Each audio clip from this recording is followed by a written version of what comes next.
reka twongere tubasuhuze tubifurize kugira ibihe byiza byuzuyemo imigisha iva ku Mana.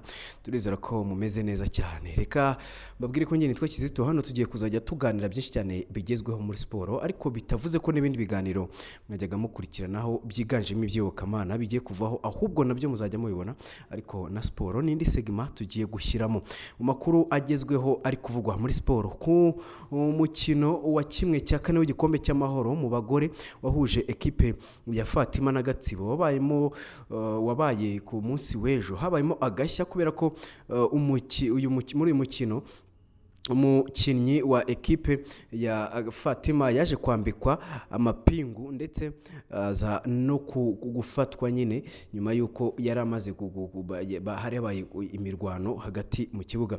Uti byagenze gute rero? Wari umukino wo kwishyura wahuzaga ekipe ya Gatsibo yari yakirimo Fatima. Uwo mukino aho mu mukino ubanza ekipe ya Fatima yari yatsinze Gatsibo ibitego 3-0. Umukino mu minota ya mbere ekipe ya Gatsibo yabonye igitego iza no gutsinda ikindi ku minota 52 aho byayisabaga igitego kimwe ngo umukino ugane kuri za penalty. Ibibazo byose byatangiye ku minota 87 w'umukino ubwo umusifuzi wo hagati yatangaga ikarita itukura ku munyezamu wa Fatima witwa Usana Sejamira kubera gufata umupira yarenze urubuga rw'amahina rwe. Uyu munyezamu utabyumvise yahise yadukira umusifuzi niko gutangira kumutera ingumi. Ibi rero byaje kuvamo imirwano yahuje abakinnyi n'abantu muri staff aho ngaho ku mpande zombi.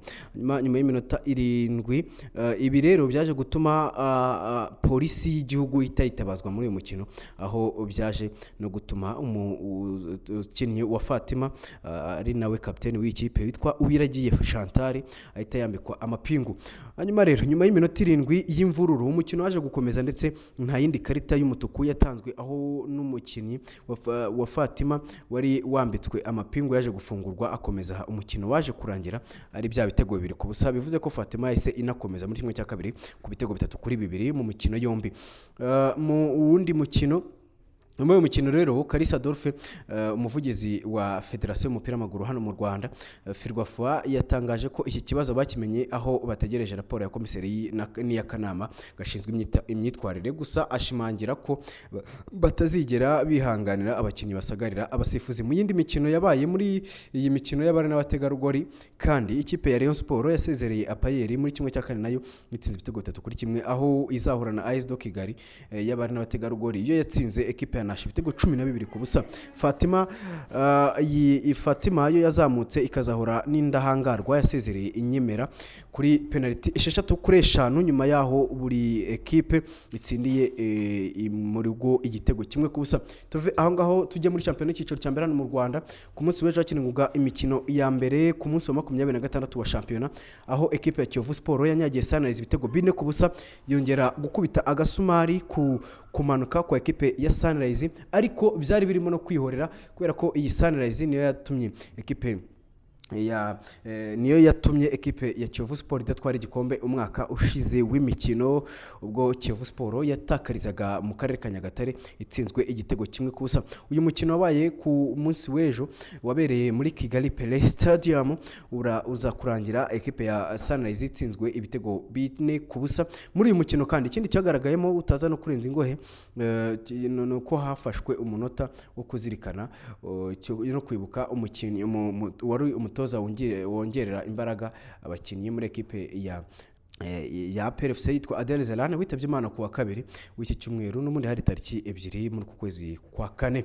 Nyuma y'iminota rero nibwo umukino waje gutangira. Ekipe ya Rayon ya Kiyovu Sport iza gutsinda ibitego 4 ni ku munota 37 y'igitego cya mbere cyatsinzwe na Richard Kirongozi yazamukanye umupira yuto cyane ku ruhande rw'iburyo injira mu rugo rw'amahina etera shot rikomeye, umunyezamu mfashe ingabo ashaka kufata umurusha imbaraga uruhukira mu rushundura.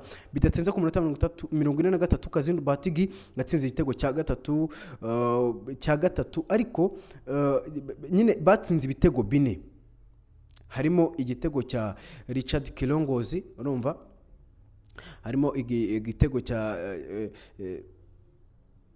Richard Kilongozi, harimo ibya Kazindugi, harimo kandi igice cya mbere cyaje no kurangira gutyo. Hanyuma ku munota wa 56 Kilongozi yatsinze igitego cya kane ikipe ya Kiyovu Sport itsinda ibitego 4 ku busa. Hanyuma undi mukino wabaye ni uwahuje Gasogi United na Musanze yatsinze Gasogi United ibitego 2-1.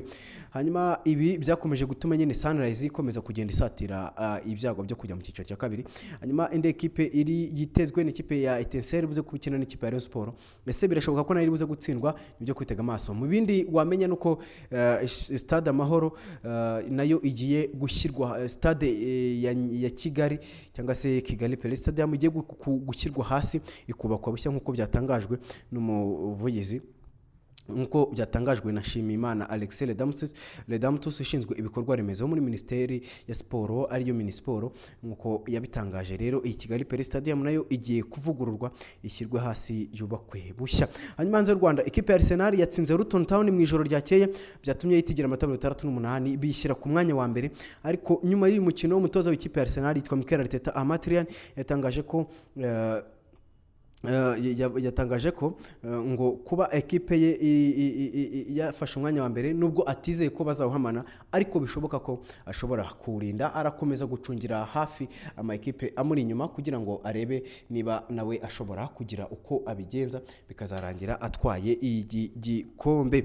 Hanyuma birashoboka nyine ko kuri iyi ekipe yatsinda muti amahirwe ya Arsenal yo gutwara igikombe nayahe nuko ekipe ya Sheffield United yatsinda ekipe ya Liverpool, hanyuma nanone bakaza gutakaza undi mukino byibuze 3, ariko Arsenal yo ikajya yitsinda. Ubwo ni nako byagenda kuri ekipe ya Man City, kubera ko Man City n'ubundi iri nyuma ya ekipe ya Arsenal. Ubu uko urutonde ruhagaze ekipe ya Liverpool itarakina iri ku mwanya wa kabiri nyuma y'uko Arsenal yatsinze, byahise bituma Arsenal ijya ku mwanya wa mbere amanota 68. No kuvuga ngo irarusha ekipe ya Man City na ekipe ya Man City na ekipe ya Liverpool zikurikiye amanota inota rimwe. No kuvuga ngo Liverpool na mukitsinze izajya mu 67, ariko Man City nayo ko yatakaje mu ijoro nta kintu bishobora kuza guyifasha, ahubwo ubu igishoboka nuko Man City ishobora Liverpool nuko ishobora gutsinda uyu mukino igahita igera 67, hanyuma Arsenal ikayo kabiri cyangwa se ikanganya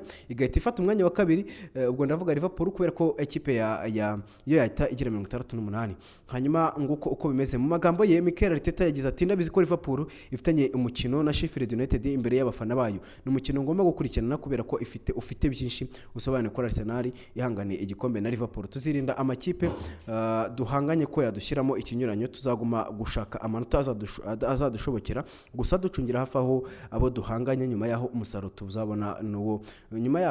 tuzabona ni uzanzura niba dukwiriye igikombe cyangwa tugomba guhama inyuma y'aya makipe, ubwo no kuva Liverpool cyangwa Man City. Hanyuma tuve aho ngaho tujye mu France. Kylian Mbappé utakibanye neza n'umutoza w'ikipe ya Paris Saint-Germain witwa Luis Enrique yongeye kugaragaza icyo amariye Paris Saint-Germain nuko ayitsindira igitego cyayigejeje kuri finale ya Coupe de France. Kuri finale ya Coupe de France Paris Saint-Germain izakina na Lyon. Paris Saint-Germain yageze ku mukino wa nyuma isezereye Rennes ku gitego kimwe cya Kylian Mbappé yafashe Paris Saint-Germain kugera ku mukino wa nyuma ku gitego yatsinze ku ishoti riremereye yateye ku munota 40, akaba ari nacyo gitego rukumbi cyabonetse muri uyu mukino.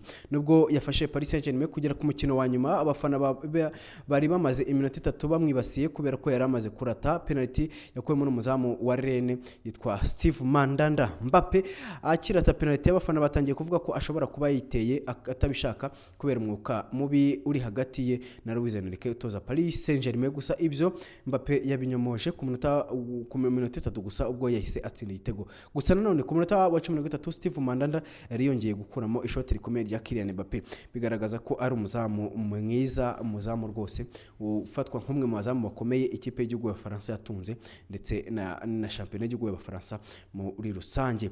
Nguko uko bimeze, munyemerere dusoreza aha, ngewe tuzasubira ku wundi munsi. Mukomeze kugira ibihe byiza.